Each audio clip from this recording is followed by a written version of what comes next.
Hello everyone welcome to School Plus. आज आम यह वीडियो माध्यम ओडिया ग्रामर सब्जेक्ट रो फास्ट चैप्टर जोटा कि विशेष्य तो ताकू नहीं कि जहाँ भी किसी सबू क्वेश्चन हो पारिबो बा एमसीक्यू हो पारिबो सबू किछि आज आम यह वीडियो माध्यम डिस्कशन करिबा जोटा कि आपण मानकर CT BEd OTET BHET CTET JT RST OWSSC and O triple S सबू एग्जाम आपण मानकर बहुत हेल्पफुल हम से आपण मैंने वीडियो को फास्ट रु लास्ट जाए देखंतु बिना स्किप करके देखंतु मोर ग्यारंटी आपण माने सब किछि ठीक भाव में बुझीपारे।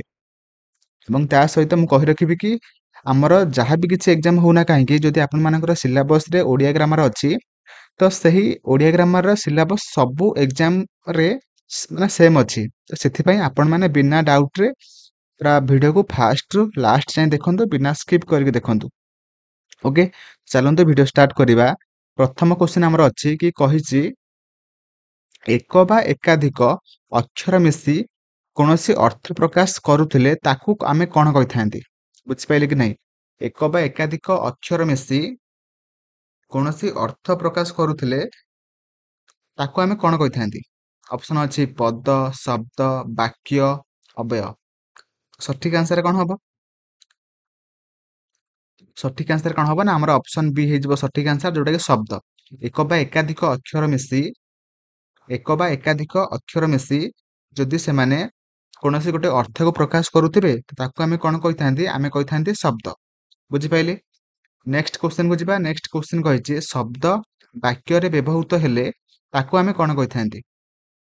ଦେଖନ୍ତୁ ଯେତେବେଳେ ଗୋଟେ ଶବ୍ଦ ବାକ୍ୟରେ ବ୍ୟବହୃତ ହୋଇଥାଏ ବା ବ୍ୟବହାର ହୋଇଥାଏ ତାକୁ ଆମେ କ'ଣ କହିଥାନ୍ତି? ଆମର ଅପସନ ଅଛି ବାକ୍ୟାଂଶ, ଶବ୍ଦାଂଶ, ଅପସନ ସି ଅଛି ଖଣ୍ଡ ବାକ୍ୟ, ଅପସନ ଡି ଅଛି ପଦ। ତ ସଠିକ ଆନ୍ସର କ'ଣ ହବ? ଆମର ଅପସନ ଡି ହେଇଯିବ ସଠିକ ଆନ୍ସର, ଯୋଉଟା କି ପଦ। ବୁଝିପାରିଲେ? ପଦ। ପରବର୍ତ୍ତୀ କ୍ୱେଶ୍ଚନ କୁ ଯିବା। ପରବର୍ତ୍ତୀ କ୍ୱେଶ୍ଚନ କହିଛି ଶବ୍ଦ ଓ ଅର୍ଥ ମଧ୍ୟରେ ଥିବା ସମ୍ବନ୍ଧକୁ ଆମେ କାହା ସହିତ ତୁଳନା କରିପାରିବା? ଶବ୍ଦ ଓ ଅର୍ଥ ମଧ୍ୟରେ ଥିବା ସମ୍ବନ୍ଧକୁ ଆମେ କାହା ସହିତ ତୁଳନା କରିପାରିବା? ଅପସନ ଅଛି ଶରୀର ଓ ଆତ୍ମା ସହିତ, ପୃଥିବୀ ଏବଂ ସ୍ୱର୍ଗ ସହିତ, ପୃଥିବୀ ଓ ଆକାଶର ସହିତ, ତାପରେ କହିଛି ଜଳ ଓ ବାୟୁ ସହିତ। ତ ସଠିକ ଆନ୍ସର କ'ଣ ହବ? ଆମର ଅପସନ ଏ, ଯୋଉଟା କି ସଠିକ ଆନ୍ସର ହବ ଶରୀର ଓ ଆତ୍ମା ସହିତ ଆମେ ମାନେ ତୁଳନା କରିପାରିବା କାହାକୁ?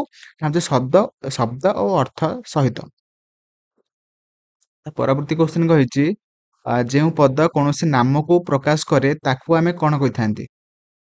ଗୋଟିଏ ପଦ କୌଣସି ଗୋଟେ ନାମକୁ ଯଦି ସେ ପ୍ରକାଶ କଲା ତାକୁ ଆମେ କ'ଣ କହିବା? ନା ହଉଛି ଆମେ କହିବା ବିଶେଷ୍ୟ। ଦେଖନ୍ତୁ ଆମର ଯାହାବି ମାନେ ଗୋଟେ ବାକ୍ୟରେ ଯାହାବି କିଛି ନାମକୁ ଯିଏ ବି ପ୍ରକାଶ କଲା, ଯୋଉ ପଦ ମାନେ କୌଣସି ଗୋଟେ ନାମକୁ ପ୍ରକାଶ କଲା ତାକୁ ଆମେ କ'ଣ କହିଥାନ୍ତି?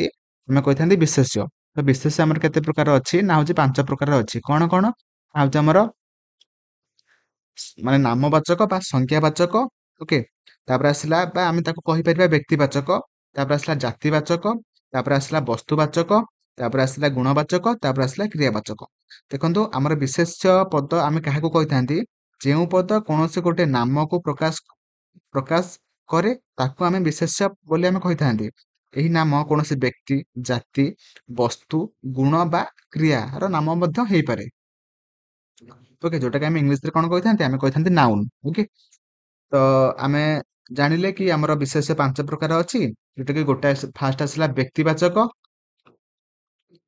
ବ୍ୟକ୍ତି, ନେକ୍ସଟ ଆସିଲା ଜାତି, ତାପରେ ଆସିଲା ବସ୍ତୁ, ଯୋଉମାନେ ଲେଖିବା ପାଇଁ ଚାହୁଁଛନ୍ତି ତ ଲେଖିଦେବେ, ତାପରେ ଆସିଲା ଗୁଣ, ଓକେ, ତାପରେ ଆସିଲା କ୍ରିୟା। ଦେଖନ୍ତୁ ଆଉ ଗୋଟେ ଆମେ ମାନେ ବ୍ୟକ୍ତିବାଚକ ବିଶେଷ ନଥାଇକି ଆପଣ ମାନଙ୍କୁ ଅପସନରେ ଦେଇଥିବ ନାମବାଚକ, ସଂଜ୍ଞାବାଚକ ଦେଇଥିବ ଏବଂ ତା ସହିତ ଗୁଣବାଚକ ନ ଦେଇକି ଆପଣ ମାନଙ୍କୁ ଦେଇଥିବ ଅବସ୍ଥାବାଚକ। ବୁଝିପାରିଲେ? ଗୁଣବାଚକ ନ ଦେଇକି ଆପଣ ମାନଙ୍କୁ ଦେଇଥିବ ଅବସ୍ଥାବାଚକ। ତ ଯୋଉଟା ଥିବ ଆପଣ ମାନେ ସେଇଟାକୁ ମାନେ ଆନ୍ସର କରିବେ। ତାପରେ ଆସିଲା କେଉଁଟି ନାମବାଚକ ବିଶେଷ୍ୟ। ଦେଖନ୍ତୁ ନିମ୍ନଲିଖିତ ଅପସନ ଗୁଡ଼ିକ ମଧ୍ୟରୁ କେଉଁଟା ଗୋଟେ ନାମବାଚକ ବିଶେଷ୍ୟ ଅଟେ? ତ ସଠିକ ଆନ୍ସର କ'ଣ ହବ? ଅପସନ ଅଛି ଭୋଜନ, ଗାଈ, ଦୟା, ଶ୍ୟାମବନ୍ଧୁ। ତ ସଠିକ ଆନ୍ସର କ'ଣ ହବ? ନା ହଉଛି ଆମର ଅପସନ ଡି ସଠିକ ଆନ୍ସର ହବ, କାହିଁକି ନା ଏଟା ଗୋଟେ ନାମକୁ ବୁଝାଉଛି ଶ୍ୟାମବନ୍ଧୁ। ଓକେ, ତାପରେ କହିଲା କେଉଁଟି ଜାତିବାଚକ ବିଶେଷ୍ୟ। ନିମ୍ନଲିଖିତ ଅପସନ ଗୁଡ଼ିକ ମଧ୍ୟରୁ କେଉଁଟି ଗୋଟେ ଜାତିବାଚକ ବିଶେଷ୍ୟ ଅଟେ? ଅପସନ ଅଛି ବାଳକ, କ୍ଷମା, ଜଗନ୍ନାଥ, ଲୁହା। ଜାତିବାଚକ ବୁଝିପାଇଲେ? ଜାତିବାଚକ ବିଶେଷ୍ୟ କଣ ହବ ନା ଆମର ଗୋଟେ ଜାତିକୁ ବୁଝାଉଥିବ, ବୁଝିପାଇଲେ? ତ ଅପସନ ଏଟା ଆମର ସଠିକ ଆନ୍ସର ହବ ବାଳକ। ବାଳକ ଗୋଟେ ଜାତିକୁ ବୁଝାଉଛି, ତ ସେଥିପାଇଁ ବାଳକ ହେଇଯିବ ଗୋଟେ ଜାତିବାଚକ ବିଶେଷ୍ୟ। ଓକେ। ତ ପରବର୍ତ୍ତୀ କ୍ୱେଶ୍ଚନ କହିଛି ବିଶେଷ୍ୟ ପଦକୁ ଆମେ କେଉଁଥିପାଇଁ ବାକ୍ୟରେ ବ୍ୟବହାର କରିପାରିବା ନାହିଁ? ଆମେ ମାନେ ବିଶେଷ୍ୟ ପଦକୁ ଆମେ ଆଉ କଣ ଭାବରେ ଆମେ ମାନେ ୟୁଜ କରିପାରିବା ନାହିଁ କୋଉଠି ନା ବାକ୍ୟରେ। ଅପସନ ଅଛି କର୍ତ୍ତା ରୂପେ, କର୍ମ ରୂପେ, ପୂରକ ରୂପେ, ନା କହିଛି ଅନ୍ୟର ଗୁଣ ରୂପେ। ଦେଖନ୍ତୁ ଆପଣମାନେ ଅନ୍ୟର ଗୁଣ ରୂପେ ଆପଣମାନେ ବିଶେଷ୍ୟ ପଦକୁ ୟୁଜ କରିପାରିବେ ନାହିଁ, କାହିଁକିନା ସେ ଗୋଟେ ନେମିଂ ୱାର୍ଡ ଅଟେ। ଓକେ। ନେକ୍ସଟ କ୍ୱେଶ୍ଚନ କହିଛି କାଳିଦାସଙ୍କୁ ଭାରତର ସେକ୍ସପିୟର କୁହାଯାଏ। ତ ସେକ୍ସପିୟର ଗୋଟେ କଣ? ତ ଅପସନ ଅଛି ନାମବାଚକ, ଜାତିବାଚକ, ଗୁଣବାଚକ, କ୍ରିୟାବାଚକ। ତା ପୁରା ସିଲେକ୍ଟେଡ କ୍ୱେଶ୍ଚନ ବା କହିପାରିବେ ବହୁତ ମାନେ ପରୀକ୍ଷାରେ ପଢି ସାରିଛି। ତ କାଳିଦାସଙ୍କୁ ଭାରତର ସେକ୍ସପିୟର କୁହାଯାଏ। ତ ଏଟା କଣ? ସେକ୍ସପିୟର ଗୋଟେ କଣ? ଯୋଉଟା କି ଆମେ କହିପାରିବା ଗୋଟେ ଜାତିବାଚକ। ଓକେ, ଗୋଟେ ଜାତିକୁ ସେ ବୁଝଉଛି। ଓକେ, ତ option B will be right answer, ଜାତିବାଚକ। ତ ପରବର୍ତ୍ତୀ କ୍ୱେଶ୍ଚନ କହିଛି ନାମବାଚକ ବିଶେଷକୁ ଆମେ କଣ କୁହାଯାଏ? ଆମେ କଣ କହନ୍ତି? ନାମବାଚକ ବିଶେଷକୁ ଆମେ ଏବେ ଆପଣମାନଙ୍କୁ କହିକି ଆସିଲି କି ନାମବାଚକ ବିଶେଷକୁ ଆମେ ମାନେ ବ୍ୟକ୍ତିବାଚକ କହିପାରିବା, ନହେଲେ ଆମେ ମାନେ ସଂଖ୍ୟାବାଚକ କହିପାରିବା। ଓକେ, ତ option B will be right answer. Okay. ତ ପରବର୍ତ୍ତୀ କ୍ୱେଶ୍ଚନ କହିଛି ପ୍ରତ୍ୟେକ ବସ୍ତୁ, ବ୍ୟକ୍ତି, ଜାତିକୁ ଚିହ୍ନାଇବା ପାଇଁ କେଉଁ ପଦ ସାହାଯ୍ୟ ନିଆଯାଇଥାଏ? ଦେଖନ୍ତୁ ମୁଁ ଆପଣମାନଙ୍କୁ ଡେଫିନେସନ ଟା କହିଥିଲି କି ଆପଣମାନେ ବିଶେଷ୍ୟ ପଦ ସାହାଯ୍ୟରେ ଆପଣମାନେ କୌଣସି ଗୋଟେ ବସ୍ତୁ, ବ୍ୟକ୍ତି, ଜାତିର ନାମକୁ ଆପଣମାନେ ଏକ୍ସପ୍ରେସ କରିପାରିବେ ବା ଆପଣମାନେ ବତେଇ ପାରିବେ। ସେଥିପାଇଁ ଆମର ସଠିକ ଆନ୍ସର କଣ ହବ ନା ଆମର ବିଶେଷ୍ୟ। ଯେହେତୁ ଆପଣମାନେ ବିଶେଷ୍ୟର ସବୁ କ୍ୱେଶ୍ଚନ କୁ ଡିସ୍କସନ କରୁଛନ୍ତି ଅଟୋମେଟିକ ଆନ୍ସର ବିଶେଷ୍ୟ ହବ, କିନ୍ତୁ ପରୀକ୍ଷାରେ ଆପଣମାନେ ଦେଖେଇ କରିବେ। ଓକେ, ନା ମାନେ କୌଣସି ଗୋଟେ ଯେଉଁ ପଦ କୌଣସି ଗୋଟେ ନାମକୁ ବୁଝାଏ ନା, କୌଣସି ଗୋଟେ ବସ୍ତୁର ନାମ, ବ୍ୟକ୍ତିର ନାମ, ଜାତିର ନାମକୁ ବୁଝେ, ତାକୁ ଆମେ ଅଟୋମେଟିକ କଣ କହନ୍ତି ନା ଆମେ କହିଥାନ୍ତି ବିଶେଷ୍ୟ। ତା ପରବର୍ତ୍ତୀ କ୍ୱେଶ୍ଚନ କହିଛି କେଉଁଟି ଅନ୍ୟ ତିନୋଟି ଠାରୁ ଅଲଗା? ନିମ୍ନଲିଖିତ ଅପସନ ଗୁଡ଼ିକ ମଧ୍ୟରୁ କେଉଁଟି ଅନ୍ୟ ତିନୋଟି ଠାରୁ ଅଲଗା? ତ ଅପସନ ଅଛି ଖାଦ୍ୟ, ବସ୍ତ୍ର, ସୌନ୍ଦର୍ଯ୍ୟ, ସ୍ତ୍ରୀ। କଣ ହବ ନା ଆମର ଦେଖନ୍ତୁ ଅଲଗା କୋଉଟା ହବ ନା ସୌନ୍ଦର୍ଯ୍ୟ। ଓକେ, ଦେଖନ୍ତୁ ଏଟା ମାନେ ସୌନ୍ଦର୍ଯ୍ୟ ଟିକେ ଅଲଗା ହବ, କାହିଁକି ନା ଆମେ ମାନେ ଏଟା କଣ ପାଇଁ ଅଲଗା କରିବା ନା ଆମେ ମାନେ ଖାଦ୍ୟ, ବସ୍ତ୍ର ଆଣ୍ଡ ସ୍ତ୍ରୀ, ମାନେ ଖାଦ୍ୟ ଆଣ୍ଡ ବସ୍ତ୍ର କଣ ହେଇଯିବ ନା ଆମର ହେଇଯିବ କଣ ଗୋଟେ ବସ୍ତୁବାଚକ, ଆଣ୍ଡ ସ୍ତ୍ରୀ ହେଇଯିବ କଣ ଗୋଟେ ନାମବାଚକ। କିନ୍ତୁ ଆମର ସୌନ୍ଦର୍ଯ୍ୟ କଣ ହେଇଯିବ ନା ଆମର ହେଲା ଗୋଟେ ଆମେ ମାନେ ତାକୁ ଛୁଇଁ ପାରିବା, ମାନେ ସୌନ୍ଦର୍ଯ୍ୟକୁ ଆମେ ମାନେ ଦେଖିପାରିବା, ଫିଲ୍ କରିପାରିବା, କିନ୍ତୁ ମାନେ ଛୁଇଁ ପାରିବା ନାହିଁ। ବୁଝିଲେ କି ନାହିଁ? ସେଥିପାଇଁ ଆମର ଅପସନ ସି ଟା ଆମର ସଠିକ ଆନ୍ସର ହବ। ପରବର୍ତ୍ତୀ କ୍ୱେଶ୍ଚନ ଆସିଲା କେଉଁ ବିଶେଷକୁ କେବଳ ଅନୁଭବ କରିହୁଏ ମାତ୍ର ସ୍ପର୍ଶ କରିହୁଏ ନାହିଁ ବା କି ଦେଖି ହୁଏ ନାହିଁ? ବୁଝିପାରିଲେ କି ନାହିଁ?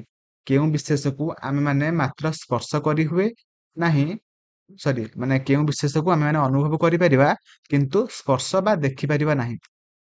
ଅପସନ ଅଛି ଗୁଣବାଚକ, ନାମବାଚକ, ଜାତିବାଚକ, କ୍ରିୟାବାଚକ। କୋଉଟା? ତ ଜାଣିଛନ୍ତି କି ଆମେ ମାନେ ଫେଲ କରିପାରିବା କଣ କଣ ନା ହଉଛି ଆମର ଅପସନ ଏଟା। ଗୁଣବାଚକ ବିଶେଷକୁ ଆମେ ମାନେ ଫିଲ୍ କରିପାରିବା, ବଟ ତାକୁ ଆମେ ସ୍ପର୍ଶ କରିପାରିବା ନାହିଁ କି ଦେଖିପାରିବା ନାହିଁ। ଓକେ, ତ ପରବର୍ତ୍ତୀ କ୍ୱେଶ୍ଚନ ଆସିଲା କେଉଁଟି ବିଶେଷ୍ୟ ପଦ? ଦେଖନ୍ତୁ କୋଉଟା ନିମ୍ନଲିଖିତ ଅପସନ ଗୁଡିକ ମଧ୍ୟରୁ କୋଉଟା ଗୋଟେ ନାମକୁ ବୁଝାଉଛି, ତ ସେଟା ଗୋଟେ ଅଟୋମେଟିକ ଗୋଟେ ବିଶେଷ୍ୟ ପଦ ହୋଇଥିବ। ତ ଅପସନ ଏ ଅଛି ନମିତା, ଅଥଚ, ଯାଉଅଛି, ଧଳା। ତ ଆମର ଅପସନ ଏ ଟା ଆମର ସଠିକ ଆନ୍ସର ହବ, ଯୋଉଟା କି ନମିତା। ନମିତା ହଉଛି ଗୋଟେ ବିଶେଷ୍ୟ ପଦ ଅଟେ। ତାପରେ କ୍ୱେଶ୍ଚନ ପଚାରିଛି କେଉଁଟି ବସ୍ତୁବାଚକ ବିଶେଷ୍ୟ ଅଟେ? ନିମ୍ନଲିଖିତ ଅପସନ ଗୁଡିକ ମଧ୍ୟରୁ କେଉଁଟି ଗୋଟେ ବସ୍ତୁବାଚକ ବିଶେଷ୍ୟ ଅଟେ? ଅପସନ ଅଛି ଟେବୁଲ, ଚୌକି, କଣ୍ଟା, କାଠ। ତ ବସ୍ତୁବାଚକ ବିଶେଷ୍ୟ ଆମର କୋଉଟା ହବ ନା ଆମେ କହିପାରିବା କୋଉଟା ନା ଆମେ କାଠ। ବୁଝିପାରିଲେ କି ନାହିଁ? ଆମେ ମାନେ କୌଣସି କାଠ ହେଇଯାଉଛି ଗୋଟେ ବସ୍ତୁବାଚକ ବିଶେଷ୍ୟ। ତାପରେ ଆସିଲା ପରବର୍ତ୍ତୀ କ୍ୱେଶ୍ଚିନ୍ କହିଛି ବାକ୍ୟରେ ଯାହା ବିଷୟରେ କୁହାଯାଏ ତାକୁ ଆମେ କଣ କହିଥାନ୍ତି? ଦେଖନ୍ତୁ ଆମେମାନେ ଯାହାବି ବାକ୍ୟରେ ଯାହା ବିଷୟରେ ଆମେ କହିଥାନ୍ତି ତାକୁ ଆମେ କଣ କହିଥାନ୍ତି ନା ଆମେ କହିଥାନ୍ତି କର୍ତ୍ତା। ତ ଅପସନ୍ ବି ଆମର ସଠିକ ଆନ୍ସର ହବ। ଆପଣମାନେ ଜାଣିଛନ୍ତି ସମସ୍ତେ। ତ ପରବର୍ତ୍ତୀ କ୍ୱେଶ୍ଚିନ୍ ଆସିଲା ବିଶେଷ୍ୟ ଏହି ନାମକରଣରୁ କଣ ସୂଚିତ ହୁଏ? ମାନେ ବିଶେଷ୍ୟ ଯୋଉ ପଦ ନାମକରଣ ଦିଆଯାଇଛି ନାମ ଦିଆଯାଇଛି ତ ବିଶେଷ୍ୟ ଶବ୍ଦର ଅର୍ଥ କଣ ସେ ପଚାରିଛି। ଅପସନ୍ ଅଛି କର୍ତ୍ତା ହେବା ପାଇଁ ଯୋଗ୍ୟ, କର୍ମ ହେବା ପାଇଁ ଯୋଗ୍ୟ, ବାକ୍ୟରେ ବିଶେଷ୍ୟ ଅଂଶ ଯୋଗ୍ୟ, ଅପସନ୍ ଡି ନାମ ହେବାର ଯୋଗ୍ୟ। ଦେଖନ୍ତୁ ବାକ୍ୟରେ ବିଶେଷ ଅଂଶର ଯୋଗ୍ୟ, ସେଥିପାଇଁ ଆମେ ମାନେ ତାକୁ କଣ କହିଥାନ୍ତି? ଆମେ କହିଥାନ୍ତି ବିଶେଷ୍ୟ। କି ବାକ୍ୟରେ ଯେଉଁ ପଦ ଗୋଟେ ବିଶେଷ ଅଂଶ ହେବା ପାଇଁ ଯୋଗ୍ୟ ବା ହେଇପାରିବା ପାଇଁ ହେଇପାରିବ ତାକୁ ଆମେ କଣ କହିଥାନ୍ତି? ଆମେ କହିଥାନ୍ତି ବିଶେଷ୍ୟ।